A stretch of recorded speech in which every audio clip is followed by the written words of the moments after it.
Bom dia, meus irmãos, minhas irmãs, a paz do Senhor Jesus. Eu sou Andira Moura e nesta manhã eu trago uma meditação da Palavra de Deus para a sua vida. E se você gostar desse áudio, eu peço que você se inscreva no nosso canal, curta, comente, ative o sininho de notificações para que toda vez que nós postarmos um áudio ou um vídeo novo, você seja notificado. E compartilhe com o máximo de pessoas que você puder para que elas também sejam abençoadas.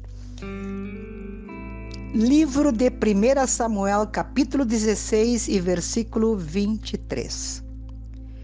E sempre que o espírito mau, permitido por Deus, acometia o rei Saul, Davi tomava a harpa e tocava. Saul acalmava-se, sentia-se aliviado e o espírito mau o deixava. Meus amados irmãos, todos nós sabemos que Davi foi escolhido por Deus, ungido pelo profeta Samuel ainda menino. Se transformou em um dos reis mais importantes do povo de Israel. Conhecido como o homem segundo o coração de Deus, pois apesar dos seus pecados, ele sabia que Deus o perdoaria por causa do seu arrependimento, pois tinha o seu coração quebrantado.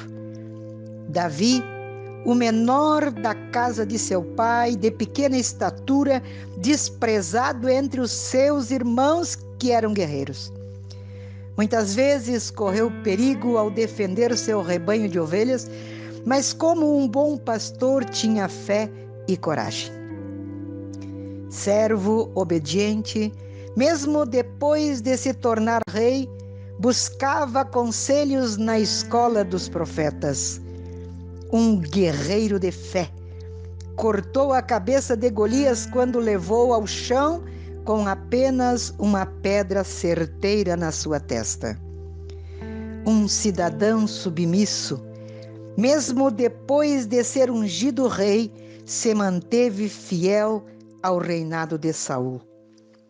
Um amigo leal. Jonatas, filho do rei Saul, era o seu melhor amigo. Um músico por excelência. Tocava harpa e escrevia hinos para engrandecer o seu Deus. A Bíblia nos ensina, meus amados, que o ministério de música é algo que foi constituído na casa de Deus por meio do rei Davi. Ela nos mostra também como esse ministério deve ser organizado e conduzido e a forma como a música serve de auxílio de extrema importância aos demais ministérios, pois o louvor cura, liberta, alegra. Mas o que existia na vida de Davi? Em seus dedos e no instrumento que, toda vez que ele dedilhava a sua harpa, estando Saul atormentado por um espírito maligno, ele era liberto. Davi usava o seu instrumento exclusivamente para adorar o Senhor. O mesmo que nós devemos ter e fazer.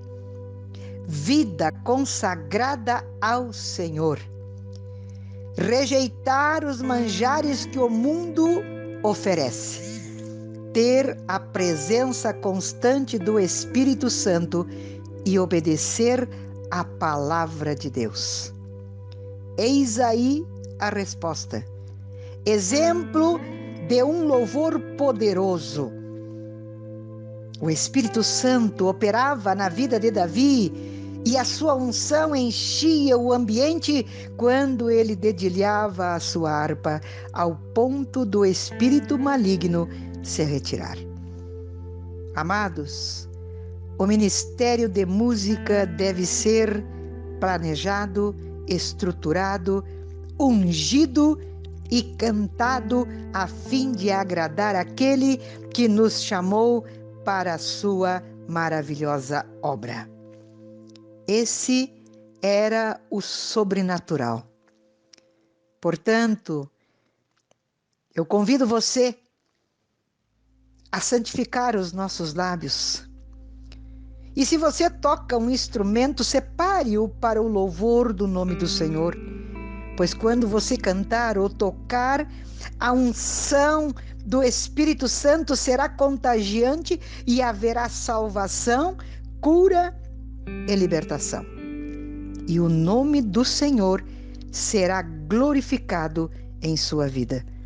Portanto, se permita ser um instrumento para a expansão do reino de Deus. Eu quero orar por você nesta manhã. Ó Deus Todo-Poderoso, digno de toda adoração, eu venho em sua presença agradecida pelo Senhor ter nos escolhido desde o ventre de nossa mãe, assim como escolhestes o rei Davi. Que o nosso louvor seja exclusivo, que o nosso louvor seja dedicado inteira e exclusivamente ao Senhor. Que nossas vidas sejam separadas, santificadas e ungidas para quando abrirmos nossas bocas, tocarmos o nosso instrumento, a sua graça nos alcance para sermos canal de bênção para os que nos ouvem. Abençoa os nossos irmãos neste dia, que eles alcancem a sua graça, que eles sejam guardados e livra-os de todo mal. No nome de Jesus é o que eu lhe peço e agradeço. Tenham todos um ótimo dia na presença do Deus Todo-Poderoso.